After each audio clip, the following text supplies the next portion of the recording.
আসসালামু আলাইকুম রহমতুল্লাহি ওয়া বারাকাতুহু। সম্মানিত দর্শক, ডক্টর মোহাম্মদ ইউনূসের জামানায় যে একটি চুক্তি হয়েছিল, আগে এটা গোপন চুক্তি ছিল, এখন এটা প্রকাশ্যে চলে এসেছে। এই চুক্তির যে ধারা উপধারা এবং যেটাকে ট্রেড এগ্রিমেন্ট বলা হচ্ছে বা বাণিজ্য চুক্তি বলা হচ্ছে, এই বাণিজ্য চুক্তিতে যে সকল শর্ত দেয়া হয়েছে সে সকল শর্ত মানার কারণে বা সে সকল শর্ত মানতে বাধ্য হওয়ার কারণে আমাদের যে জাতিগত সত্তা, আমাদের যে সার্বভৌমত্ব, এটা নিঃসন্দেহে ক্ষুণ্ণ হবে। ২ নম্বর হলো যে আমরা মার্কিন যুক্তরাষ্ট্রে গার্মেন্টস এক্সপোর্ট করি।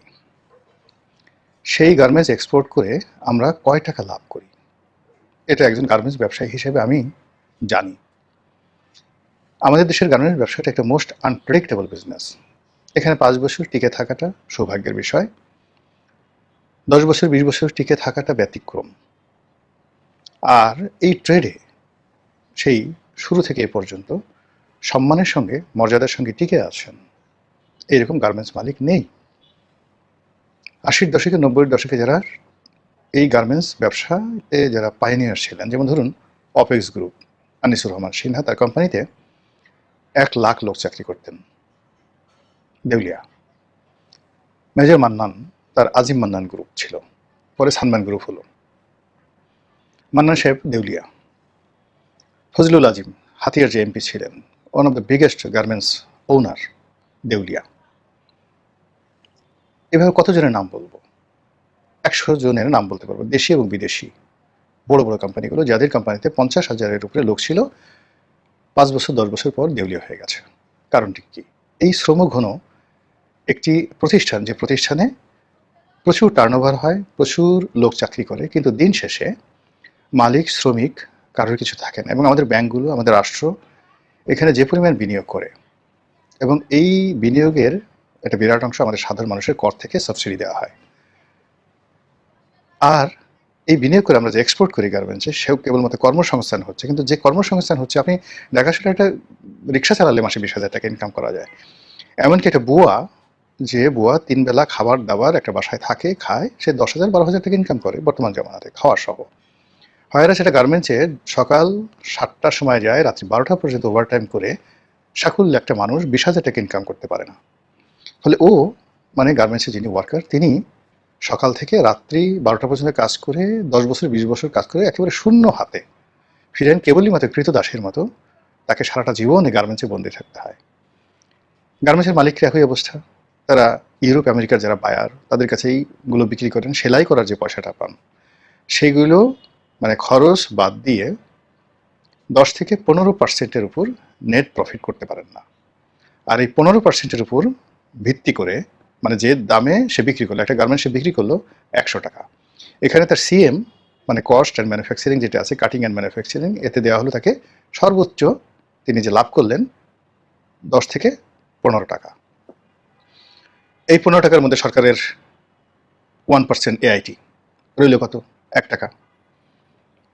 এরপরে ভ্যাট, তারপর 35% আয়কর এটার উপরে, মানে খরচা সরচা বাদ দিয়ে সব কিছু পড়ে। এর মধ্যে বাড়ি ভাড়া, এর মধ্যে ইলেকট্রিসিটি বিল, গ্যাস বিল, মাস্তান, চাঁদাবাস, স্টাফদের বেতন, নিজের বিনিয়োগ, ব্যাংক লোন, হিসেবটা মিলান। যারা যারা গার্মেন্টস মালিক, প্রায় সবার পরিবার শেষ, ফিনিশড, কিচ্ছু নেই। বাইরে থেকে হয়তো ট্রানজ্যাকশন করে, ব্যাংকে প্রচুর লেনদেন হচ্ছে, একটা ভাবসাব চলে আসে, আসার পর একটা বড় গাড়ি কিনে, একটা বাড়ি কিনে, ব্যাংকে ৩০০ কোটি টাকা, ৩,০০০ কোটি টাকা, ৩০,০০০ কোটি টাকা লোন আছে, হয়তো সে বাড়ি গাড়ি কিনে হয়তো ১০-১২ কোটি টাকা সে খরচ করে, ২০-২৫ কোটি টাকা খরচ করে, মানুষ মনে করে অনেক টাকা, কিন্তু গাং হয়ে গেছে ব্যাংকে। এইগুলো ব্যবসার চিত্র। সেই ব্যবসা যদি আমরা বন্ধ করে দিই, সরকার যদি বন্ধ করে দেয় যে আমাদের বাংলাদেশে আমরা এখন আর কোনো গার্মেন্টস এক্সপোর্ট করবো না, যা কিছু করবো নিজেদের জন্য, এবং বিদেশ থেকে যারা আসবে তারা বাংলাদেশে এসে নগদ টাকা দিয়ে এখান থেকে কিনে নিতে হবে মাল, ফিনিশড, জাস্ট চীনের মতো। চীনের আপনি গুয়াংজুতে যান, সেখানে গিয়ে যে আমরা মালামাল কিনি, ফিনিশড প্রোডাক্ট সেখান থেকে, মার্কেট থেকে আমাদেরকে কিনে আনতে হয়। তো আমাদের গার্মেন্টস এইভাবে বঙ্গবাজারে থাকবে, বিভিন্ন মার্কেটে থাকবে গুলিস্তানে, সেখান থেকে বিদেশিরা এসে ক্যাশ ট্রেডারদের কাছ থেকে কিনে এনে যাবে, আর গার্মেন্টসগুলো লোকাল করবে। তাহলে এখন যাচ্ছে তার চেয়ে অন্তত 10% to 20% তাদের সার্ভাইভাল ক্ষমতা বেড়ে যাবে। কিন্তু এখন আমরা যেভাবে বিদেশি বায়ারদের কাছে জিম্মি হচ্ছি, একটা এলসি পাওয়ার পর প্রায় ১০০% আমাদের ব্যাংক এবং আমরা নিজেরা বিনিয়োগ করি। হঠাৎ করে দেখা গেল একটা বোতামে সমস্যা, বা বায়ার ফজলাম করে বললো যে ডিসকাউন্ট দাও, বলে পুরো এলসিটা ক্যান্সেল হয়ে গেল। বছরে 2 বছর 3 বছর এমনকি 5 বছরে যদি এরকম একটা শিপমেন্ট ক্যান্সেল হয়ে যায়, ওই গার্মেন্টস আর দাঁড়াতে পারে না। এবং অহরহ এই ঘটনাগুলো ঘটছে, এবং সেই কাজগুলো আমেরিকান বায়াররা বেশি করে। এবং আমেরিকান বায়ারদের মধ্যে আবার যারা জিউস মানে ইহুদি বায়ার আছে, ও হারামজাদারা সবচেয়ে বেশি খারাপ কাজ করে, এত খারাপ কাজ করে। তো সেই দেশে এক্সপোর্ট হচ্ছে, এবং আমরা বাংলাদেশে ধরেন $10 বিলিয়ন এক্সপোর্ট করছি। এই $10 বিলিয়ন উপরে কিন্তু তারা এখন 20% বা 19% তারা ট্যাক্স নিচ্ছে। তাহলে $10 বিলিয়ন যদি 20% আপনি ট্যাক্স ধরেন, তাহলে $2 বিলিয়ন। এই $2 বিলিয়ন তারা এই বাংলাদেশ থেকে আমরা এক্সপোর্ট করে ওরা কিন্তু আয় করে নিচ্ছে।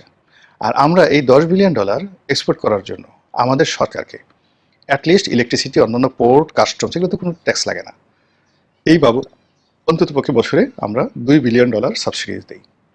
তো এই $2 বিলিয়ন আমেরিকার যারা সাধারণ মানুষ তারা নিয়ে নিচ্ছে, এবং আমেরিকার সরকার নিচ্ছে $2 বিলিয়ন। ফলে আমরা $10 বিলিয়ন এক্সপোর্ট করি, কিন্তু আমেরিকা লাভ করে $4 বিলিয়ন। সেই ব্যবসাটা টিকিয়ে রাখার জন্য আমরা এই আমেরিকার সাথে যে চুক্তি করেছি, গোলামির চুক্তি, সেই চুক্তির জন্য তাদের কাছে বিমান কিনতে হবে, তাদের কৃষি পণ্য আনতে হবে, তাদের সেনাবাহিনী যে সকল আর্মস ফেলে দেয় রাস্তায়, যেগুলো ফেলে দেয়, সেগুলো আমাদেরকে উচ্চ মূল্যে কিনে আনতে হবে, চীনের চেয়ে বেশি মূল্য দিয়ে, অস্ত্রগুলো বাড়াতে, ইত্যাদি ইত্যাদি সব কিছু। এই চুক্তি ডক্টর মোহাম্মদ ইউনূস করে গেছে। আর পররাষ্ট্রমন্ত্রী বলছে যে এই চুক্তি করার জন্য মানে আমেরিকার যে চাপ, এই চাপ ছিল তো অবশ্যই, কিন্তু ইউনূস সাহেব বা ইউনূস সাহেব সরকার, তারেক রহমান, জামাতের আমির বা বিএনপি বা জামাত, এনসিপি, এদের সবার সাথে আলাপ আলোচনা করে তারপর শেষে এই চুক্তি করা হয়েছে। বোঝার চেষ্টা করেন যে কি পরিমাণ এখানে ডিপ স্টেট কাজ করেছে, ক্ষমতা রেজিম চেঞ্জ করে এবং ক্ষমতা আসার জন্য, থাকার জন্য। মানে এগুলোর কি ভাষায় এইগুলো বর্ণনা করব?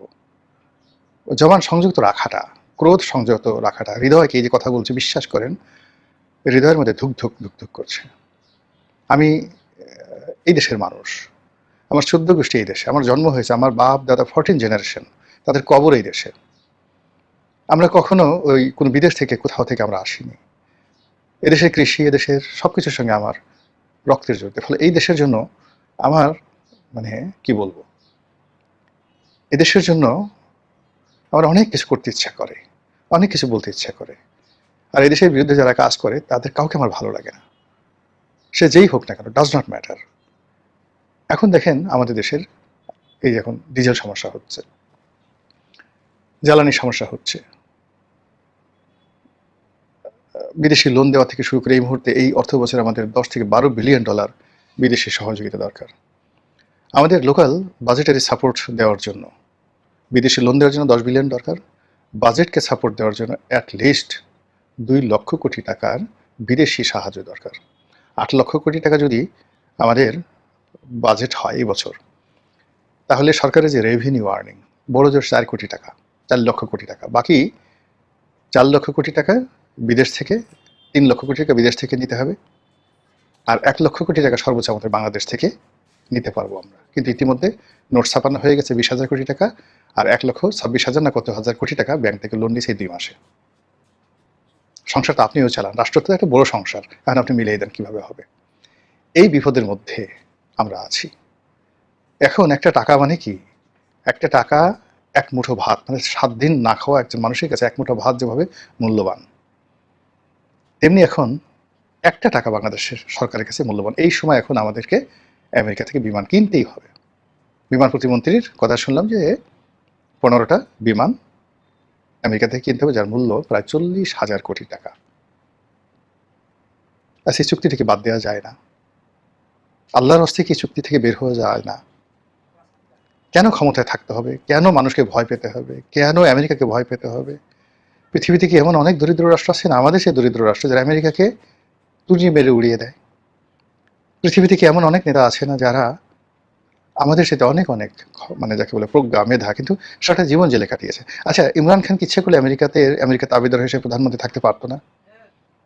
কিন্তু সে যে জেলে আছে, আপনার কাছে কি মনে হয় ইমরান খানকে মানুষ পৃথিবী স্মরণ করবে নাকি শাহবাজ শরীফকে স্মরণ করবে? কিন্তু এই যে বিমান, আমেরিকার যে 15টা বিমান, আমরা এখন আমাদের বহরে যেগুলো বিমান আছে এগুলো মেনটেন করতে পারতেছি না, এগুলো চালাতে পারছি না, এগুলো রুট নাই, এটা লাভজনক না। তার মধ্যে আবার এখানে 3 বিলিয়ন, $3.5 বিলিয়ন দিয়ে এই মুহূর্তে বিমানগুলো কিনতে হচ্ছে। সরকারের যারা কর্তা ব্যক্তি, আল্লাহ তাদেরকে হিকমত দান করুন, শক্তিমত্তা দান করুন এবং রুখে দাঁড়ানোর শক্তি তারা লাভ করুন, এই দোয়া করছি। আসসালামু আলাইকুম ওয়া রাহমাতুল্লাহি ওয়া বারাকাতুহু।